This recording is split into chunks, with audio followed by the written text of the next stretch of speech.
Hello and welcome students to my channel. So I am Prithan Jaswal, your mathematics mentor. So good morning, good evening, good afternoon जब भी आप मेरा video देख रहे हो। तो आज यार बहुत अच्छा दिन है, पता है क्यों? क्योंकि आज हम लोग अपना चैप्टर रिलेशन एंड फंक्शन शुरू करने वाले हैं और जिसको सेट्स अच्छे समझ में आ गया उसके रिलेशन कुछ नहीं है, उसके लिए कुछ भी नहीं है, बिलीव मी। सो शुरू करते हैं आज का क्लास। मैंने क्या बोला? रिलेशन बोला ना मैं बोल रहा हूँ यार अब हम लोग का जो टॉपिक शुरू होगा वो है रिलेशन। तो जैसे कि मैंने आपको बताया था कि सेट्स में मैंने रियल लाइफ के अकॉर्डिंग बताया था, वैसे मैं रिलेशन को ही बताता हूँ। जैसे कि मैं आपको बोलता हूँ मदर और डॉटर, तो इन लोगों में यार कुछ तो रिलेशन है। ये देखो मदर और डॉटर, तो मदर और डॉटर में कुछ तो रिलेशन है। अब जैसे मैं आपको बोलता हूँ फादर एंड सन, अब जैसे मैं आपको बोलता हूँ कि टीचर स्टूडेंट्स, तो यार इनके बीच में रिलेशन है। डॉटर का मदर से रिलेशन है, सन का फादर से रिलेशन है, स्टूडेंट का टीचर से रिलेशन है। तो मैं कहना क्या चाह रहा हूं? मैं ये कहना चाह रहा हूं, देखो ये रियल लाइफ के अकॉर्डिंग होता है। रियल लाइफ के अकॉर्डिंग अगर आपको रिलेशन को डिफाइन करना है तो कम से कम दो लोगों की जरूरत पड़ेगी, कम से कम दो लोगों की जरूरत पड़ेगी अगर आपको रिलेशन को डिफाइन करना है। तो ये तो हो गया अकॉर्डिंग टू रियल लाइफ। लेकिन अगर मैं आपको बोलूं अकॉर्डिंग टू मैथमेटिक्स, अगर आप मैथमेटिक्स के अकॉर्डिंग बोलोगे तो मैं अगर आपको बताऊं, लेट सपोज ए कोई नंबर है और बी कोई नंबर है, ये दोनों अभी दूर दूर है, क्या ये दोनों में कोई भी रिलेशन है?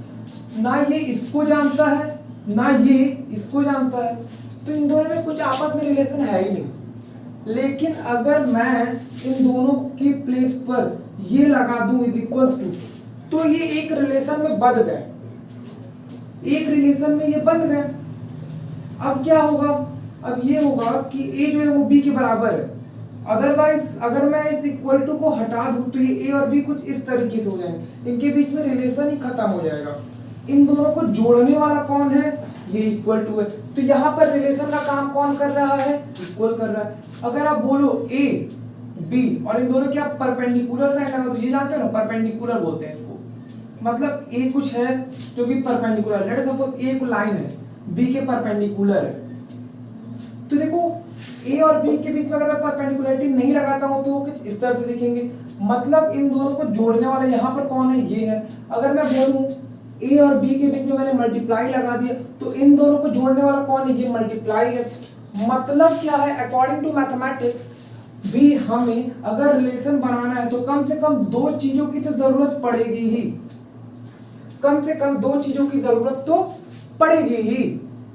अब बात आती है ऑर्डर्ड पेयर की। ऑर्डर्ड पेयर का मतलब क्या होता है? जिसमें दो लोग हो, कुछ आप इसी तरह से रिप्रेजेंट करते हो। देखो ऑर्डर्ड पेयर, पहले हम लोग इसको इरेज करते हैं।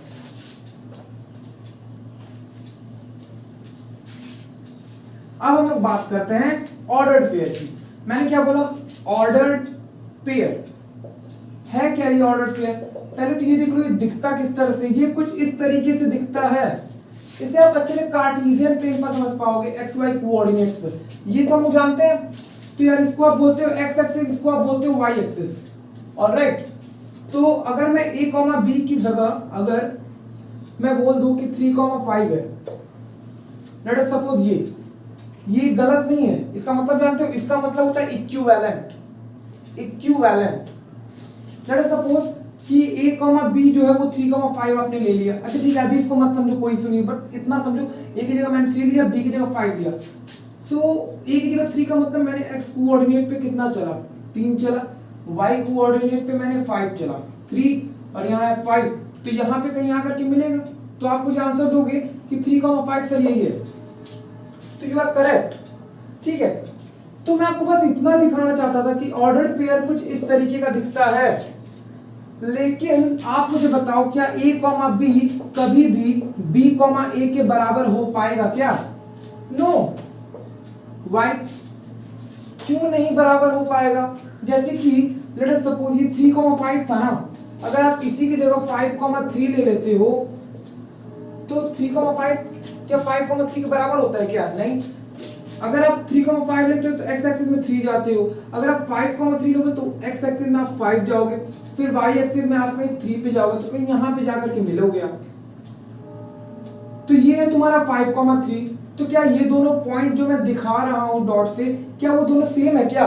क्या वो दोनों एक दूसरे पे कोइंसाइड हो रहे हैं, एक दूसरे पर आ रहे हैं? नहीं ना। ये यहाँ है, ये यहाँ है, इन दोनों के बीच में लग नहीं रहा कि कोई रिलेशन है, कुछ है ये। तो वैसे ये भी a, b कभी भी b, a के बराबर नहीं होगा। ऑलराइट, क्या इतनी बात क्लियर है? ओके।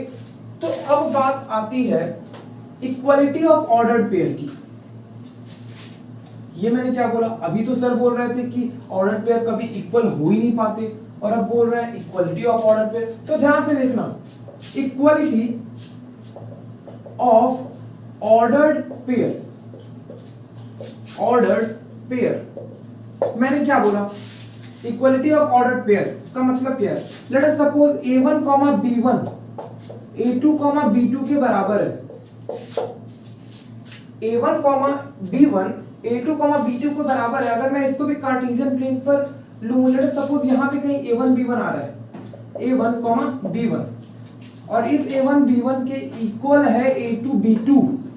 ये कब इक्वल होगा? ये तभी इक्वल होगा जब इसके लिए ये पॉइंट तो ये है और साथ साथ इसके लिए भी यही पॉइंट हो, तभी तो हो पाएगा।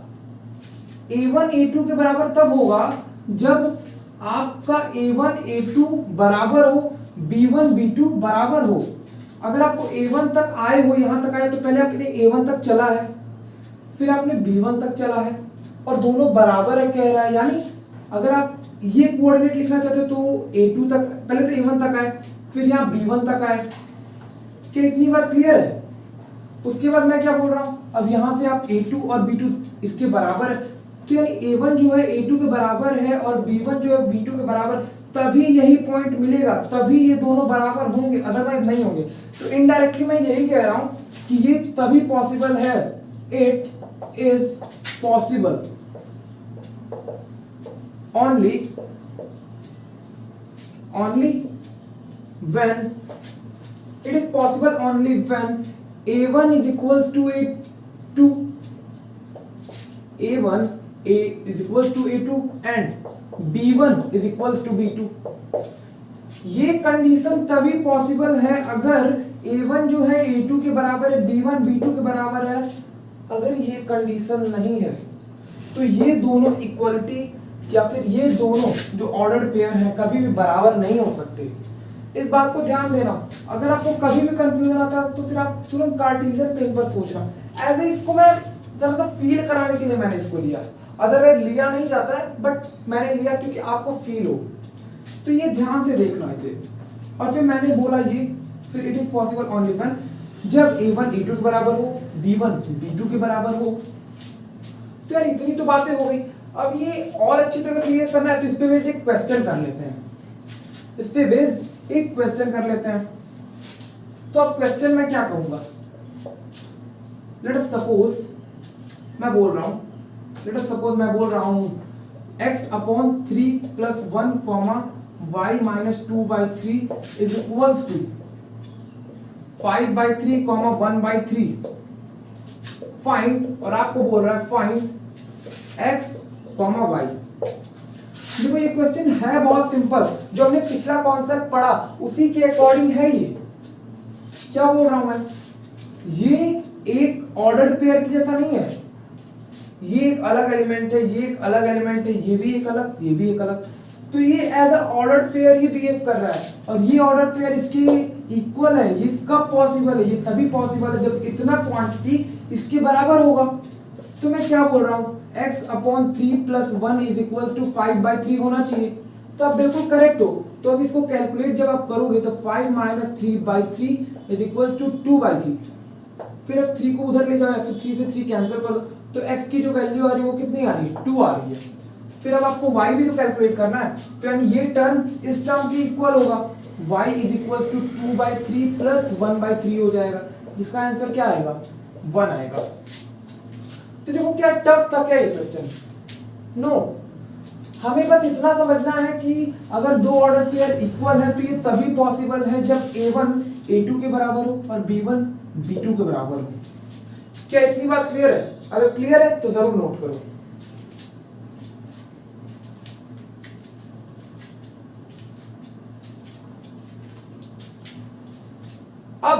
अब जो हम लोग बात करेंगे प्रोडक्ट ऑफ टू सेट्स के बारे में।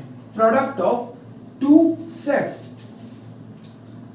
देखो मैं पहले ही बोल चुका था कि सेट्स का यूज होगा इसमें, तो यहां पे देखो यूज हो भी रहा है। मैंने क्या बोला? Product of two sets. मैंने बोला दो सेट्स का आप प्रोडक्ट करो, इसी को आप बोलते हो Cartesian product. Cartesian product, product of two set. देखो सेट्स की बात आ गई, आप दो सेट्स का प्रोडक्ट कर रहे हो और इसी को आप बोलते हो कार्टेशियन प्रोडक्ट। क्या इतनी बात क्लियर है आप लोगों को? देखो कुछ टफ नहीं है, ध्यान से सुनना। जैसे कि मान लो दो सेट्स, लेट अस सपोज एक सेट है और बी एक सेट है, ठीक है, और आपको इन दोनों का प्रोडक्ट करना है। लेट अस सपोज ए जो सेट है उसकी वैल्यू आपको दी गई है 1 2 3, ठीक है, और फिर बी जो सेट है उसकी वैल्यू आपको दी गई है 5 6 7, और आपको बोल रहा है कि आप A क्रॉस B मतलब मल्टीप्लाई करो, प्रोडक्ट करो। तो आप ऐसा मत कर देना 1 into 5 2 into 6, ऐसा मत कर देना 1 into 5 करके 5 लिख देंगे, 2 into 6 कर देंगे 12 आ जाएगा, फिर 21 लिख देंगे। नो, ऐसा आपको नहीं करना है, ठीक है। जैसे कि हमने सब्सट्रैक्शन सीखा था, तो इसका मतलब ये नहीं कि दो सेट्स को हम लोग सब्सट्रैक्ट कर देते थे 1 - 1, ऐसा तो नहीं करते थे। उसका मेथड था जो मैं आपको बता चुका हूँ। तो वैसे ही कुछ मल्टीप्लाई का भी मेथड है, तो वो आप लोग सीख लो। यहाँ पे मैं क्या बोल रहा हूँ, आपको A क्रॉस B करना है, तो सबसे अच्छा तरीका इसका ये है। ये देखो, आप एक कुछ ब्रैकेट जैसा इस तरह से बनाना, इसको लेट सपोज आप A सेट बोल रहे हो, इसको लेट सपोज आप B सेट बोल रहे हो, और इसमें जो एलिमेंट्स आपने लिया उसको इस तरह से लिख दो 1 2 and 3, फिर 5 6 7, 5 6 and 7। आपने क्या किया, इन सबको लिख तो दिया। अब आपको करना है A क्रॉस B, तो A क्रॉस B का मतलब रिलेटिव है, तो मल्टीप्लाई नहीं करना है। ये नहीं कि 1 into 5 कर दिया, ऐसा नहीं। आपको ऑर्डर्ड पेयर के टर्म्स में आंसर आएगा। आप इसका इससे इंटू करोगे, फिर इसका इससे इंटू नहीं, अभी देखना मैं क्या करूंगा, कुछ इस तरह का। तो आप इसको रिप्रेजेंट कैसे करोगे? A क्रॉस B आप लिख रहे हो लेट सपोज, तो आप इसको ऑर्डर्ड पेयर के टर्म में लिखोगे 1,5, फिर आप लिखोगे 1,6, फिर आप लिखोगे 1,7, फिर आप लिखोगे 2,5 2,6 2,7, फिर आप लिखोगे 3,5 3,6 एंड 3,7। तो देखो यार, इतनी बातें तो क्लियर हो गई कि हमें अगर प्रोडक्ट कहता है तो इसका मतलब ये नहीं कि हम रिलेटिव मल्टीप्लाई उसको कर डालेंगे। नो, प्रोडक्ट का मतलब ये होता है, ये देखो मैं ये भी ध्यान रखना, A क्रॉस B मैंने बोला है। अगर मैं यहाँ B क्रॉस A बोल देता हूं तो इसका मतलब इसके मतलब से डिफर कर जाएगा, डिफरेंट है इसका मतलब। तो अभी हम लोग इसके बारे में बात नहीं कर रहे हैं, हम लोग अभी A cross B। A cross B का मतलब हमेशा ध्यान रखना कि A से ही स्टार्ट होगा, A के एलिमेंट से ही स्टार्ट होगा। अगर A क्रॉस B लिखा है मतलब A के एलिमेंट से ही स्टार्ट करना। तो आपको कुछ नहीं करना है, 1,5 1,6 1,7 2,5 2,6 2,7 ऐसे ही मैंने लिख दिया। तो मैं आपको बता दूं यही है A क्रॉस B। क्या इतनी बात क्लियर है? मैंने क्या बोला? मैंने बोला कि अगर आपको दो सेट्स के प्रोडक्ट करना है तो आप इस तरह का लिख दो। क्या इसमें कुछ टफ है? No, very simple. तो इतनी बात तो क्लियर हो गई कि हमें प्रोडक्ट किस तरह से करना चाहिए।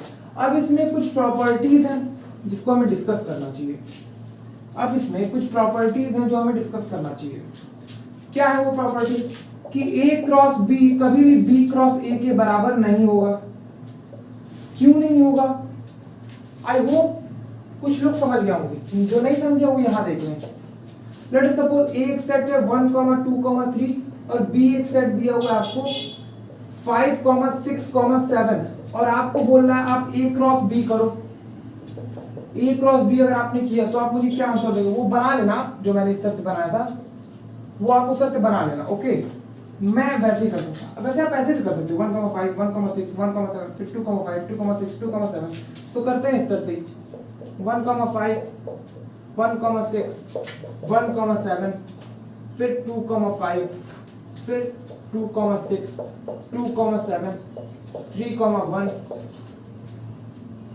3,5, 3,6, 3,7।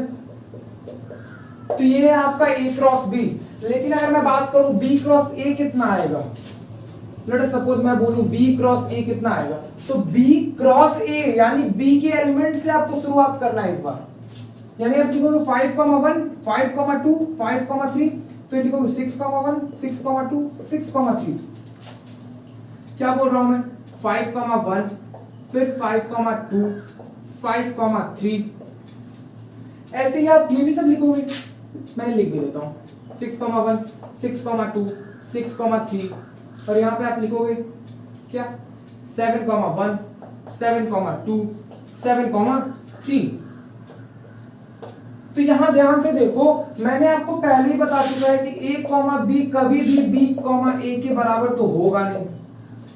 इतना तो मैं आपको पहले ही बता चुका हूं, ठीक है। तो यार यहाँ पे देखो 1,5 है, 1,6 है, 1,7, लेकिन यहाँ पे जस्ट इसका अपोजिट है 7,1, 7,1। ये देखो 1,7 नहीं है, 7,1 है, 5,1 नहीं है, 1,5 है, उल्टा, बिल्कुल उल्टा। और यही तो हमने पढ़ा है कि कभी इक्वल नहीं हो सकता। यही कारण है कि A क्रॉस B कभी भी B क्रॉस A के बराबर नहीं हो सकता। ध्यान देना इस बात को। क्या इतनी बात क्लियर है? अगर क्लियर है तो इसे जरूर नोट करो। ओके ओके, इरेज करते हैं।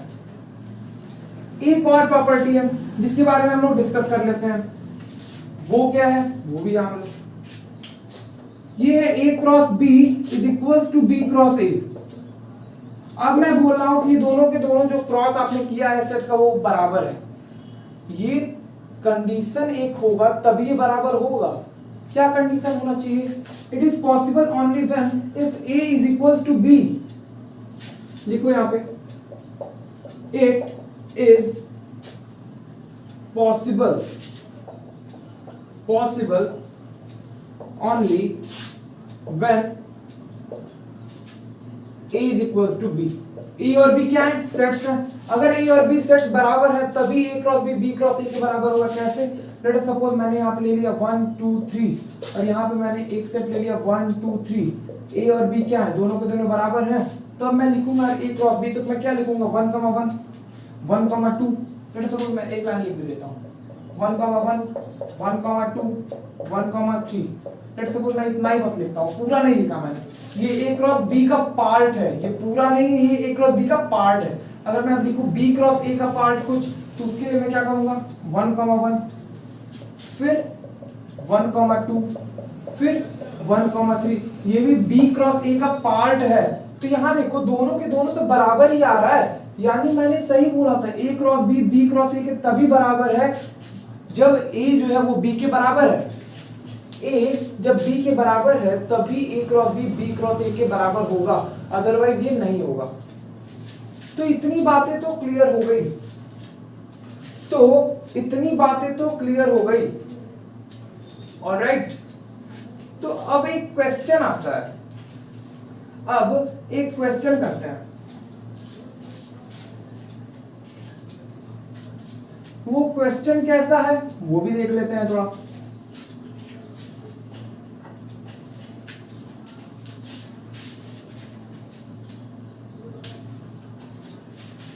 या फिर क्वेश्चन पढ़ने से पहले थ्योरी कुछ पोर्शन कर लें।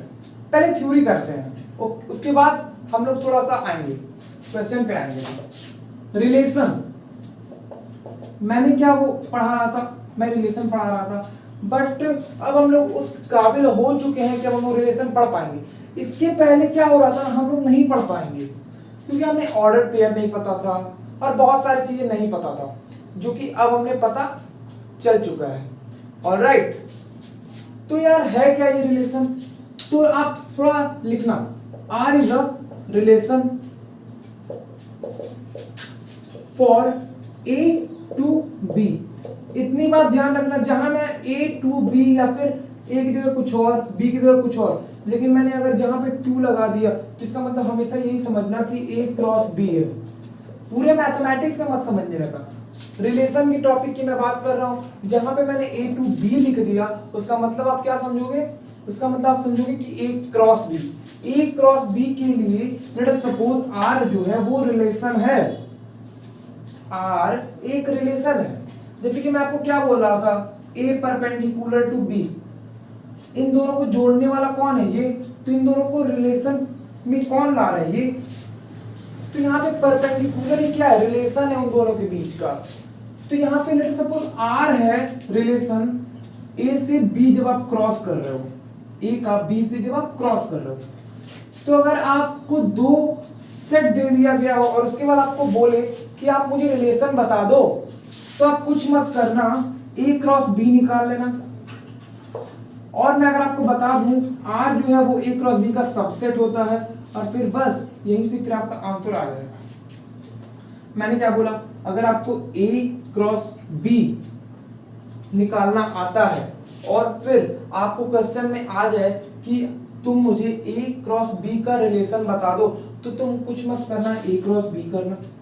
ए क्रॉस बी करने के बाद हमें ये प्रॉपर्टी तो पता है कि आर जो है वो सबसेट होता है ए क्रॉस बी का।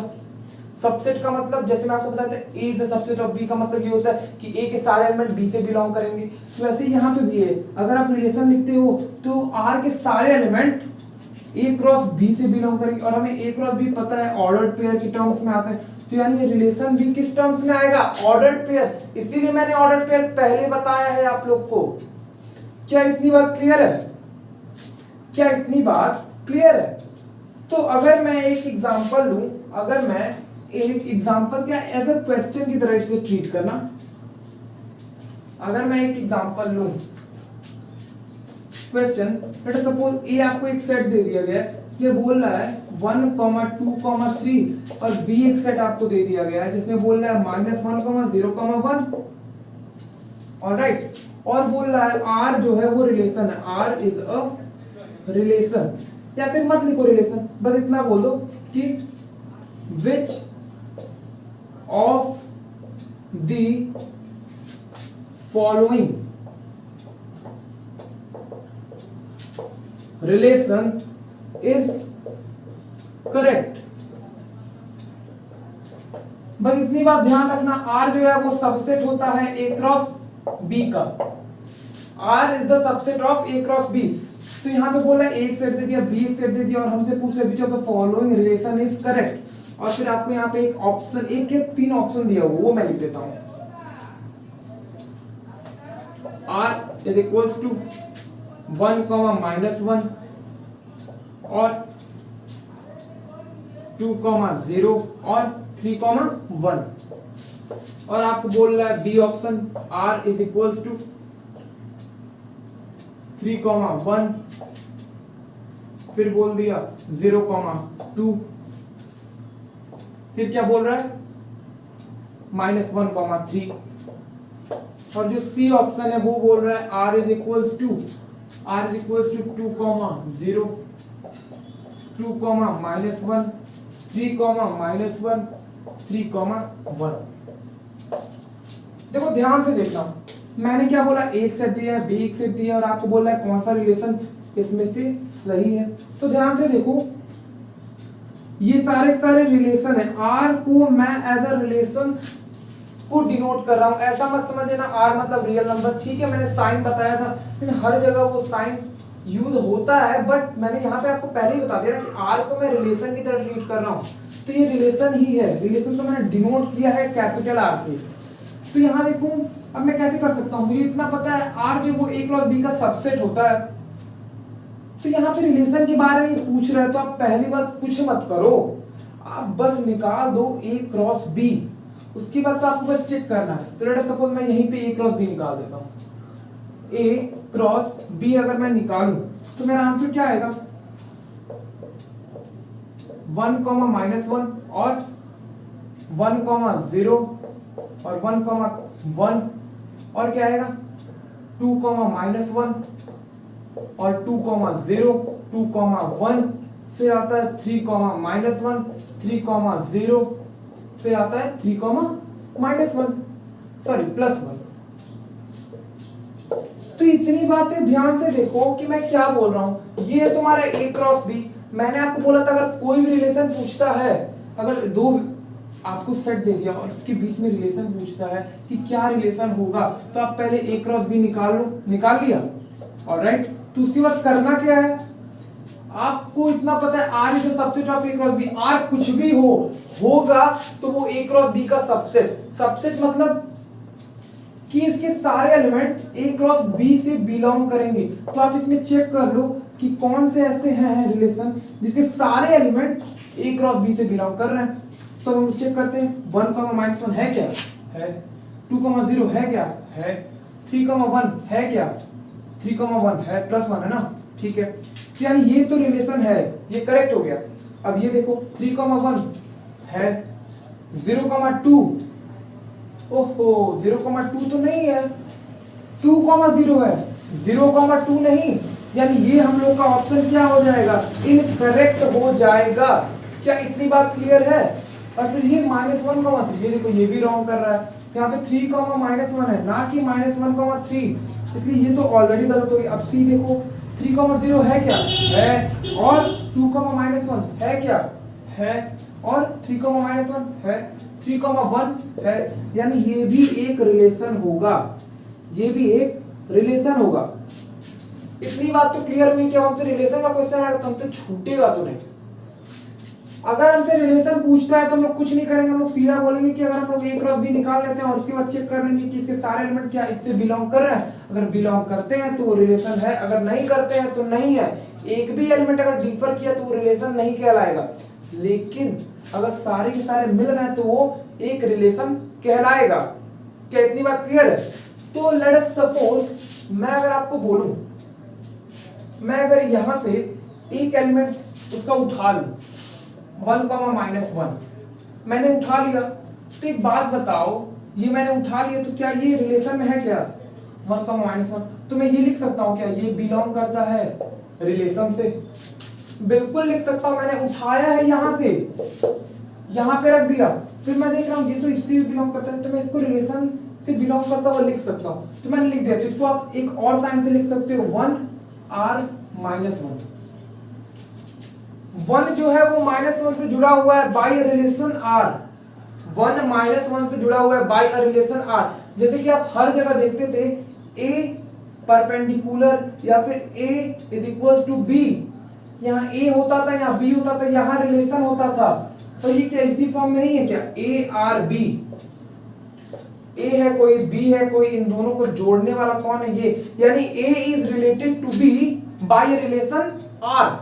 क्या इतनी बात क्लियर है? अगर मैं इसको वर्ड्स के फॉर्म में लिख दूं, अगर मैं इसको वर्ड्स के फॉर्म में लिख दूं तो मैं कैसे लिखूंगा?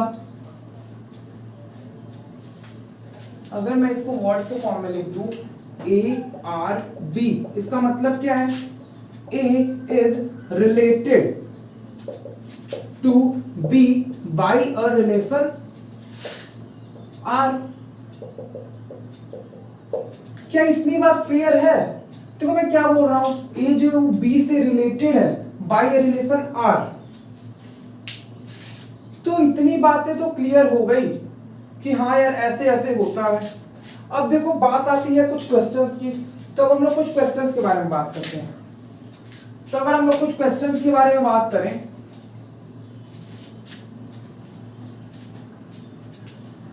क्वेश्चन, अगर मैं आपको क्वेश्चन दूं, हाँ, let A is equals to 1, 2, 3, 4, 5, alright, और आपको बोल रहा है हाँ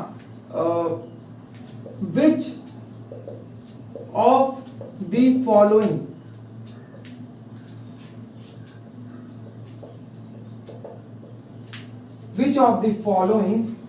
is incorrect।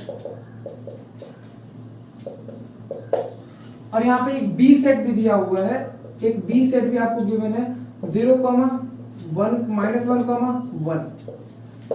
तो ये आप एज अ होमवर्क की तरह मैं आपको दूंगा। वही तो क्वेश्चन है, ए दिया है, बी दिया और आपसे पूछ रहा है which of the following is incorrect. तो मैंने ऑप्शन लिख देता हूं। ए ऑप्शन 1, 0, फिर मैं क्या लिख दूंगा 2 -1, फिर मैं लिख दूंगा 3 1। एक तो ये है r, ये r है, और b आपको एक ऑप्शन दे दिया मैंने 2 1, 3 0, 4 1। तो बस दो ही एग्जांपल लो अभी, ये आप होमवर्क की तरह कर लेना, बहुत ज्यादा इजी है, कर सकते हैं ना हम लोग, तो इसको कर लेते हैं, सॉरी आप लोग कर लेना इसको, और जब आंसर आ जाए तो मुझे कमेंट बॉक्स में आंसर जरूर बता देना। ओके, तो अब देखो, अब जो टॉपिक आता है वो आता है डोमेन एंड रेंज। ये टॉपिक कवर होने के बाद हम लोग केवल क्वेश्चन पे फोकस करेंगे, बस ये टॉपिक खत्म हो जाए, डोमेन एंड रेंज। तो डोमेन और रेंज को पढ़ने के लिए फर्स्टली अगर मैं आपको बता दूं तो आपको दो चीजों को एडिशनली पहले आपको पढ़ना पड़ेगा, जो हम लोग पहले सेट्स में पढ़ चुके हैं, तभी आपको समझ में आएगा। क्या मैं पढ़ाना चाहता हूं आप लोग को कि आप जो है रिलेशन को दो फॉर्म में रिप्रेजेंट कर सकते हो। अगर मैं आपको बोलूं रिप्रेजेंटेशन ऑफ रिलेशन, तो आप कैसे लिखोगे रिप्रेजेंटेशन ऑफ रिलेशन। उसके बाद हम लोग ये टॉपिक कवर अप जरूर करेंगे। ओके, तो पहले हम लोग रिप्रेजेंटेशन देख लेते हैं कि कैसे हम रिलेशन को रिप्रेजेंट करते हैं। तो पहला जो फॉर्म है रिप्रेजेंट करने का, वो फॉर्म है क्या आपका रोस्टर फॉर्म। रोस्टर फॉर्म इसमें क्या होता है, लेट अस सपोज आपको एक एग्जांपल दूं, मैं एग्जांपल देता हूं a, b, यहाँ पे जनरली a, b ही होगा और उसी पे कंडीशन होगा, और आपको बोल देगा b is a square of a, b is a square of a। आपको ये दिया है किसमें, सेट बिल्डर फॉर्म में। जब कोई सेट आपको वर्ड्स के फॉर्म में दिया होता है तो आप उसको सेट बिल्डर फॉर्म कहते हो, तो ये तो हो गया सेट बिल्डर फॉर्म में। तो आपको इसको किस फॉर्म में कन्वर्ट करना है, रोस्टर फॉर्म में। तो कर लेते हैं, a, b है और बोल रहा है b is a square of a। Alright, तो यहां पे अगर तुम ध्यान से देखो, if a is equal to 1 तो मुझे b भी क्या देगा 1। मैंने बस पुट किया a, इस पूरे इक्वेशन ने मुझे b की वैल्यू दे दी। ये काम आएगा, ध्यान से सुनना, डोमेन रेंज में ये काम आएगा। मैंने a की वैल्यू 1 पुट किया, b ने मुझे 1 दे दिया, और मैं अगर if a is equal to 2 put करता हूं तो b मुझे 4 दे देता है। मैंने पुट किया था 2, इक्वेशन मुझे b का वैल्यू 4 दे रहा है। क्या इतनी बात क्लियर है? तो मैं अगर इसको लिखूं तो मैं कैसे लिखूंगा, मैं इसको लिख दूंगा 1,1, फिर मैं लिखूंगा 2,4, फिर मैं क्या लिखूंगा 3,9, फिर ऐसे आप डॉट डॉट इंफिनिटी तक चले जाओगे। तो देखो यही तो आपका आंसर है। आपने क्या किया, ये रिलेशन को रिप्रेजेंट कर दिया। रिलेशन भी ऑर्डर्ड पेयर के टर्म्स में ही आएगा। आपने ये आंसर को ही लिख दिया। आपने सेट बिल्डर फॉर्म में दिया हुआ था और आपने क्या किया, इसको रोस्टेड फॉर्म में कन्वर्ट कर दिया। क्या इतनी बात क्लियर है? ये चीज ध्यान देना, क्योंकि अभी ये डोमेन रेंज में काम आएगा अभी। तो अब जो बात आती है वो बात आती है सेट बिल्डर फॉर्म की। अब जो बात आती है वो आती है set builder form. Set builder form वो चीज, वो सेट जो वर्ड्स के फॉर्म में लिखा हो। तो लेट सपोज आपको दिया हुआ है 2,8, 3,9 और आपको दिया 5,125 और आपको दिया 7,343। तो अगर तुम ध्यान से देखोगे तो ये तो आपका रोस्टर फॉर्म में दिया, आपको सेट बिल्डर फॉर्म में कन्वर्ट करना है। कैसे करोगे, हमें इतना पता है ये रिलेशन को रिप्रेजेंट करना है, इसलिए आएगा तो a, b के टर्म्स में। तो हम लोग पहले ही लिख लेते हैं a, b सच दैट। इतना तो आपके दिमाग में पहले ही क्लिक करना चाहिए। अब ध्यान से देखो, इन दोनों में रिलेशन क्या है, इन दोनों में रिलेशन क्या है। आप ध्यान से देखो, 2 अगर पुट करो तो यहाँ 8 आ रहा है, कब आएगा? लेट अस सपोज जिसको आप a से डिनोट करते हो और उसको आप b से डिनोट करते हो। ओके, तो देखो a के जगह जब तुमने 2 पुट किया तो b मुझे क्या दे रहा है, 8 दे रहा है। कब देगा? जब इसका होल क्यूब करोगे। जब इसका आप होल क्यूब कर दोगे तो वो मुझे आंसर में क्या देगा, 8 देगा। यानी बी जो है ए से रिलेटेड है तब जब ए पर क्यूब है। और वैसे यहाँ पे भी है, यहाँ पे 9 मत लिखो, यहाँ पे 27 लिखो। 3 27 से कैसे रिलेटेड है, b is equal to A cube. आपने a की जगह 3 पुट किया और b का आंसर मुझे क्या मिल गया, 27 मिल गया। a का वैल्यू 5 पुट किया, b का वैल्यू 125 मिल गया। a का वैल्यू 7 पुट किया, b का वैल्यू 343 मिल गया। यानी इतना तो पता चल गया b और a में जो रिलेशन है, b is equal to A cube. Okay, तो यहां पे देखो b is the cubic of a, और साथ साथ ये यहां तक है, इसका मतलब क्या है। और ध्यान से देखो 2 3 5 7 ये सब के सब प्राइम नंबर है which are less than 10 and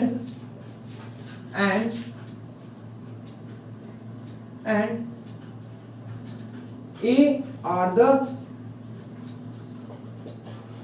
prime number less than 10। इतनी बात क्लियर है। ये देखो मुझे ये दिया था, मैंने ये कन्वर्ट कर लिया दिमाग लगा के। तो अगर जिसने सेट थ्योरी नहीं पढ़ा, क्या वो कर पाएगा? उसके लिए बहुत भारी लगेगा, वो शायद ना भी कर पाए, हो सकता है वो कंफ्यूज हो जाए। लेकिन ध्यान से देखना, मैंने यहाँ पे रिलेशन जो बनाया है ना, ये आपका डोमेन और रेंज समझ पाने में मेहनत नहीं करवाएगा, आपको तुरंत समझने में इजी होगा वो। मैं इसीलिए आपको पहले यही पढ़ा रहा हूं, रिप्रेजेंटेशन ऑफ रिलेशन, अदरवाइज नहीं समझ पाते आप। तो अब हम लोग उस काबिल हो चुके हैं कि अब हम लोग डोमेन और रेंज पढ़ सकते हैं। तो अब जो बात अब हम लोग करेंगे वो है डोमेन रेंज की। डोमेन एंड रेंज है क्या ये डोमेन एंड रेंज? तो ध्यान से सुनो, डोमेन का मतलब ये होता है कि लेट अस सपोज आपको कोई भी इक्वेशन दिया है, b is equal to A cube let us suppose, तो इसका मतलब समझते हो, आपने लेट अस सपोज a की वैल्यू 1 पुट किया और आपको b और आपको इस इक्वेशन ने b की जो वैल्यू दे दी वो क्या दे दी, 1 दे दिया। इसका मतलब समझते हो क्या? नहीं ना, आप जो वैल्यू इक्वेशन में पुट करते हो वो होता है डोमेन, और आपको जो इक्वेशन वैल्यू दे देता है वो होता है रेंज। बहुत छोटी सी बात है, लेकिन तब जब आप जानोगे ये सब चीज, और ये चीज हमने कहां देखा, पिछले में देखा, रिप्रेजेंटेशन में देखा। यानी रिप्रेजेंटेशन जरूरी था समझना हमारे लिए। तो मैं देखो पुट किसकी वैल्यू कर रहा हूं, ए की वैल्यू ना, ए की वैल्यू मैंने पुट की, मुझे बी की वैल्यू इस इक्वेशन ने दे दी। यानी ए की जो वैल्यू है उसे मैं बोलता हूं क्या, डोमेन, एंड जो मुझे इक्वेशन वैल्यू दे देता है उसे मैं बोलता हूं क्या, रेंज। जनरली अगर देखा जाए तो एक्स को ही हम लोग डोमेन बोलते हैं। अगर आपको एक्स और वाई के टर्म्स में दिया हुआ है, लेट सपोज यहाँ पे ये दिया हुआ है 2, तो ऐसा ना करना कि if y is equal to 2 तो आपका ये डोमेन हो गया। नहीं, जनरली जो है x को हम लोग डोमेन ट्रीट करते हैं। तो आप इस तरह से ना करके एक काम करना, y के नीचे जो 2 है उसको इधर भेज देना, y इज इक्वल टू 2 है। फिर आप बोलोगे x की वैल्यू अगर मैं 1 पुट कर दूं तो y की वैल्यू 2, तो यहाँ पे x की जो वैल्यू आप पुट करोगे वो डोमेन की तरह बिहेव करेगा। जो आपको इक्वेशन दे देगा y की वैल्यू, वो आपका एज अ रेंज की तरह बिहेव करेगा। मैंने क्या बोला, आपने x की वैल्यू पुट की, वो है डोमेन, आपको इक्वेशन ने y की वैल्यू दे दी, इसका मतलब है वो है रेंज। ठीक, तो इतनी बात तो क्लियर होगी डोमेन और रेंज है क्या। तो ये ऑर्डर पेयर में होता है, 1,2 मान लो है, या फिर 3,5 है। तो ध्यान से इस चीज को देखो, जैसे कि मैं क्या बोल रहा हूं, ये है, ठीक है, लेट अस सपोज 1,1 है, 3,27 है। तो अगर इस इक्वेशन के अकॉर्डिंग मैंने लिखा, अगर मैं a की वैल्यू 1 पुट की तो b की वैल्यू मुझे क्या मिल गई, 1। a की वैल्यू मैंने 3 पुट किया तो b की वैल्यू मुझे क्या मिल गई, 27। तो आप हमेशा इस तरीके से ट्रीट करोगे इसको, ठीक है। तो इसमें डोमेन अगर आपसे पूछेगा कोई तो क्या बोलोगे आप पहला वाला बोलोगे, मतलब x के कोऑर्डिनेट को आप क्या बोल रहे हो, डोमेन। अगर आपको कोई इसमें पूछे आप मुझे डोमेन बता दो क्या है, तो आप तुरंत बोल देना 1,3 आपका डोमेन है। और रेंज अगर कोई पूछ दे तो आप बोल देना क्या है, 1,27। क्यों? क्योंकि हमने ये वैल्यूज पुट किया था, हमें ये वैल्यू इक्वेशन ने हमें दे दिया।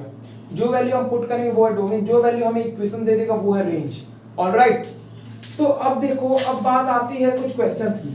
तो पहले इसे नोट तो कर लो, पहले इसे नोट कर लो। क्या इतनी बात समझ में आ रही है? अगर समझ में आ रही तब तो बहुत अच्छी बात है। ये तभी समझ पाओगे जब आप सेट्स को अच्छी तरीके से पढ़े रहोगे।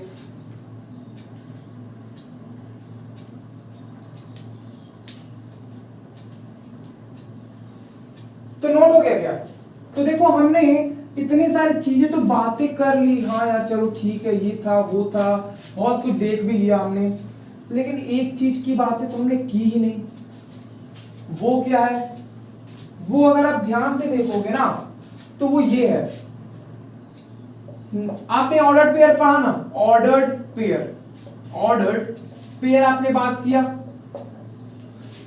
तो यार जो आप ऑर्डर्ड पेयर बना रहे हो, आपने तो ये क्वेश्चन ही नहीं पूछा मुझसे, सर इस ऑर्डर्ड पेयर में कितने नंबर ऑफ एलिमेंट हो सकते हैं। हमने सेट्स में तो पता कर लिया था कि सर अगर सेट दिया हुआ उसमें नंबर ऑफ एलिमेंट कितने होंगे, ये तो आपने बताया। इसमें क्यों नहीं बताया सर अगर हम A क्रॉस B कर रहे हैं तो इस बात को ध्यान से सुनना। ऑर्डर्ड पेयर कब आ रहा था? जब आप A क्रॉस B कर रहे थे। तो अब आपको इसमें भी तो नंबर ऑफ एलिमेंट पता होना चाहिए, आपने तो पूछा ही नहीं। क्या ये बात दिमाग में क्लिक किया? देखा, ये बाद में पढ़ने का अभी इतना फील आएगा। अभी देखो A क्रॉस B, अब अगर आपको कोई पूछे A क्रॉस B है, उसमें नंबर ऑफ एलिमेंट कितने हैं, तो आप कुछ मत करो, number of element in set A into number of element in set B कर दो, वही आपका रिक्वायर्ड आंसर हो जाएगा। ऑलराइट, क्या इतनी बात क्लियर है? ओके, तो लेट अस सपोज इसमें नंबर ऑफ एलिमेंट अगर m है, इसमें नंबर ऑफ एलिमेंट अगर इसमें n है, तो इसमें कितने नंबर ऑफ एलिमेंट होंगे is equals to mn। Note करो इसे, ये तो आपका हो जाएगा। अब देखो जो बात आती है वो आती है थोड़े क्वेश्चंस की।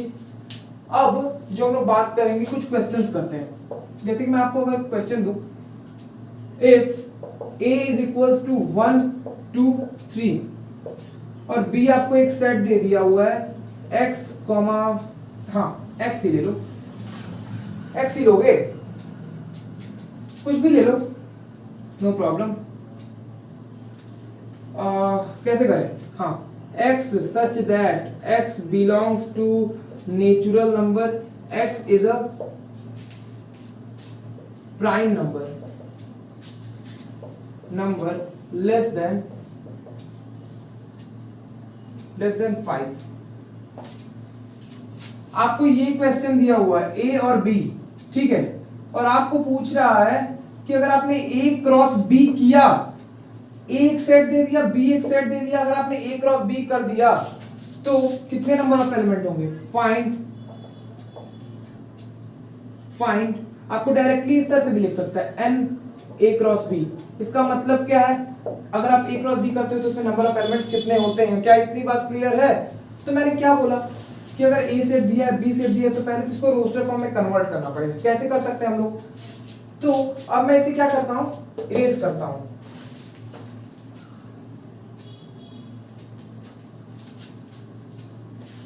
हाँ, B इज इक्वल, मैं क्या लिख सकता हूं, x जो वो नेचुरल नंबर है और x क्या है, वो प्राइम नंबर है 5 से कम वाली। कौन कौन से हैं प्राइम नंबर हमारे? 5 से कम 2 है, 3 है, बस।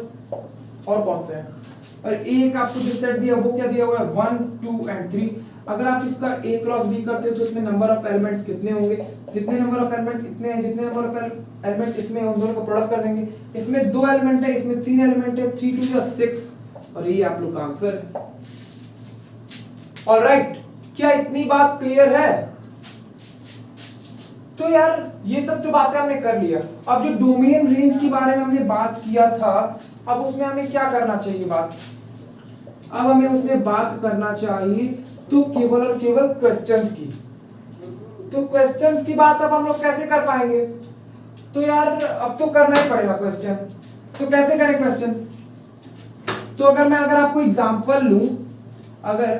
एग्जांपल लूं, अब हमें बात करनी है कुछ क्वेश्चंस की। अगर मैं आपको बोलूं question, let a is equals to 1, 2, 3, 4, 5 and R is a relation defined on A। तो ध्यान से देखो, अगर आपको एक रिलेशन, एक जो है सेट दे दिया और आपको बोल रहा है आर एक रिलेशन है और वो किस पे डिफाइंड है, ए पर डिफाइंड है, और आपको ए की वैल्यू दे दिया हुआ है और आपको बोल रहा है फाइंड डोमेन एंड रेंज, और आपको बोल रहा है find domain and range if r is equals to x comma y such that r is equals to x comma y such that x square plus y square mod में less than 16। देखो मैंने क्या लिखा है question में, let a is equals to इतना, r जो relation है वो किस पर डिफाइंड है, a पर डिफाइंड है, और हमने क्या पढ़ा हुआ है, r जो है वो सबसेट होता है a क्रॉस b का। तो मैं आपको बता दूं a क्रॉस b तब तो होगा जब दो सेट दिए होंगे, यहाँ पे तो एक ही सेट दिया हुआ है ना, और वो टोटली डिफाइंड है a पर। तो जब ऐसा कुछ क्वेश्चन आपको पूछे तो इस b की जगह भी आपको a पुट करना रहेगा। अब इसको a स्क्वायर मत लिख देना, ऐसे ही रहने देना, ऐसे इसको समझने के लिए मैंने किया। आप b की जगह भी a को रिप्लेस कर दोगे और फिर आपको क्या बोल रहा है, find domain and range if r is equals to इतना। तो अब मुझे एक बात बताओ, जब a क्रॉस b हुआ करता था तो रिलेशन जो है वो सबसेट हुआ करता था, लेकिन अब यहाँ पे a क्रॉस a है तब भी तो रिलेशन क्या होगा, वो सबसेट ही होगा ना। तो जब रिलेशन सबसेट होगा और हम लोग से बोल रहा है कि जो रिलेशन है वो a पर ही डिफाइंड है, a पर ही डिफाइंड है, तो आप इस तरह से कुछ समझो। जब मैंने आपको बोला था a एक सेट है और b एक आपको दे दिया था सेट है, तो इसमें लेट सपोज 1 2 3 आपको था और यहाँ पे 2 5 7 था। तो अगर आपने a क्रॉस b किया था तो 1, 2 आया था, फिर आता था 1, 5, ऐसे कुछ करके आता था। तो इसमें x कोऑर्डिनेट क्या होता था 1, और क्या होता था 1, और क्या होता था फिर 2 होता था, फिर 3 होता, मतलब x कोऑर्डिनेट a में से ही आता था, x कोऑर्डिनेट a में से ही आता था। तो अगर आप a क्रॉस a कर रहे हो तो x कोऑर्डिनेट तो पक्के ऐसे है कि वो a से ही बिलोंग करेगा, लेकिन जो b, लेकिन ये जो आपको सेट दिया हुआ है b, उसमें से कौन आता था, y कोऑर्डिनेट आता था। ये 2 और 5 क्या है, y है ना, y कोऑर्डिनेट। तो y कोऑर्डिनेट इस सेट में से आता था, तो y कोऑर्डिनेट भी तो इस सेट में से आएगा, तो जो क्या है a है, तो y की भी जो वैल्यू है वो कहां से बिलोंग करेगी, a से बिलोंग करेगी।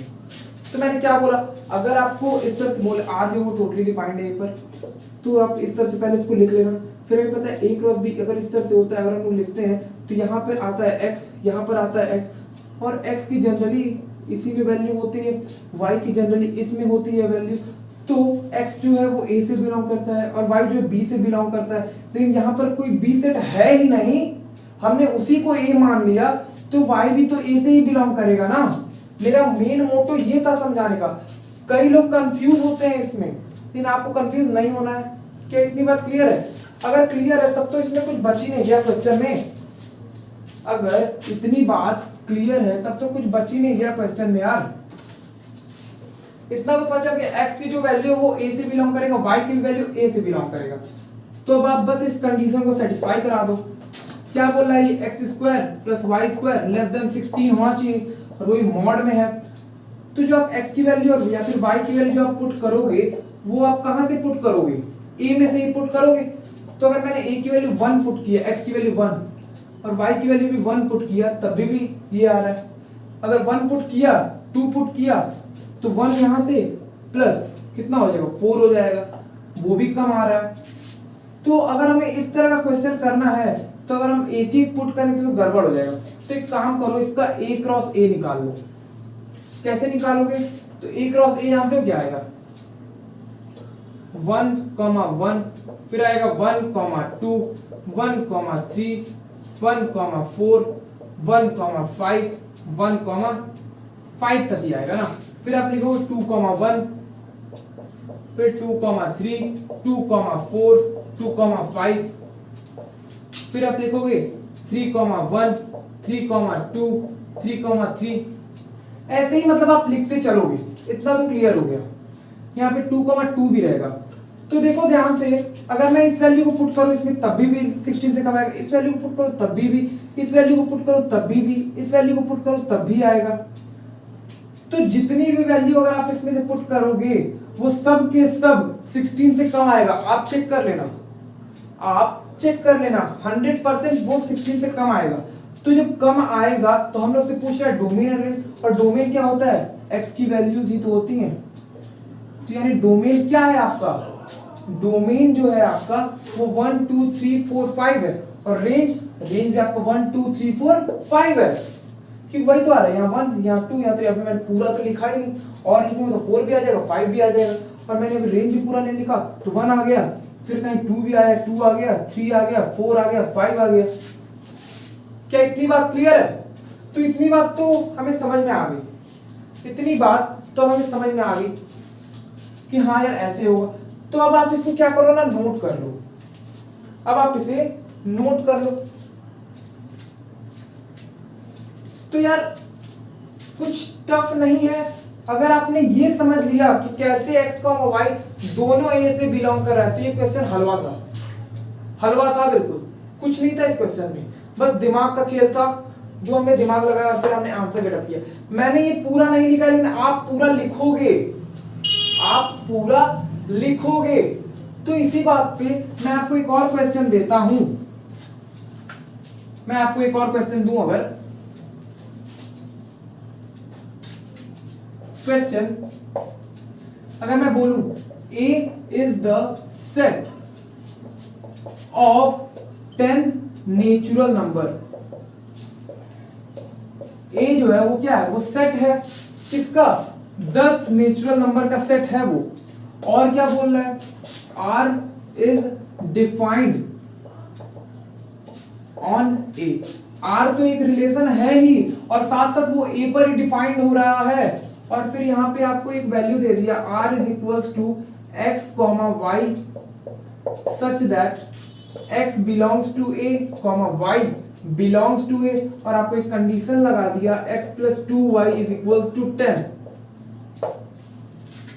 और फिर आपको बोल दिया फाइंड डोमेन एंड रेंज। देखो ये टॉपिक जो है डोमेन और रेंज वाला वो बहुत ज्यादा पूछा जाता है, बहुत ज्यादा पूछा जाता है। तो मैंने क्या बोल दिया, एक सेट है 10 नेचुरल नंबर का, R एक रिलेशन है जो डिफाइंड हो रहा है A पर, R की वैल्यू दे दिया और आपको बोल रहा है डोमेन और रेंज कैलकुलेट करिए। तो अगर हम इसको कैलकुलेट करें तो करते हैं ना कैलकुलेट, A क्या हो जाएगा 1 2 3 डॉट डॉट डॉट 10, इतनी तो क्लियर हो गया। R क्या है, रिलेशन है, और R की जो वैल्यू दिया है वो क्या, यहां देखो आपको पहचानने की जरूरत नहीं पड़ेगी कि x जो है वो A से बिलोंग करेगा, y जो है A से बिलोंग करेगा, क्योंकि यहाँ पे क्वेश्चन में ऑलरेडी गिवन है। तो अब जो दिया हुआ है उसको नोट कर लो, x plus 2y is equal to 10। मैं यहाँ से x की कौन सी वैल्यू पुट कर सकता हूँ, A में से, y की वैल्यू मैं A में से पुट कर सकता हूँ, लेकिन मुझे निकालना है डोमेन और रेंज। तो मैंने आपको बोला था अगर आपको x is equal to y by 2 देता है तो इसका मतलब ये नहीं कि आप y की वैल्यू 1 पुट करने लगो, आप पहले क्या करना, y is equal to 2x कर देना, ठीक है, y को एक साइड ला देना, x के साइड सारे नंबर को भेज देना। वैसा ही कुछ आप इसमें भी करो, y is equal to 10 minus x by 2। अब अगर आपने इतना कर लिया तो x की वैल्यू मैं क्या पुट कर सकता हूं, a में से पुट करूंगा, if x is equal to 1। अगर मैंने 1 पुट किया तो 10 माइनस 1 क्या हो जाएगा 9, 9 बाई 2 क्या हो जाएगा 4.5, और यहाँ पे बोल रहा है y भी a ही होना चाहिए। तो आप जब x की वैल्यू 1 पुट करें तो y हमें क्या मिल जाए 4.5, तो 4.5 तो a में है ही नहीं, है क्या नहीं, यानी हम लोग x की वैल्यू 1 तो पुट कर ही नहीं सकते, 2 कर सकते हैं, 10 में से 2 जाएगा कितना होगा 8, 8 को जब 2 से डिवाइड करूं तो y की वैल्यू कितना आ जाएगा 4। क्या इतनी बात क्लियर है? अगर आपको बोलूं if x is equals to 3, तो आप यहाँ पे 10 - 3 7/2 3.5, क्या 3.5 आता है? क्या नहीं आता है। यानी कि हम लोग x की वैल्यू 3 भी नहीं पुट कर पाएंगे, हम लोग पुट करेंगे तो क्या करेंगे 4 अब पुट करेंगे, 4 पुट करोगे तो 6 आएगा, 6 को 2 से डिवाइड करो 3 आएगा, 3 है।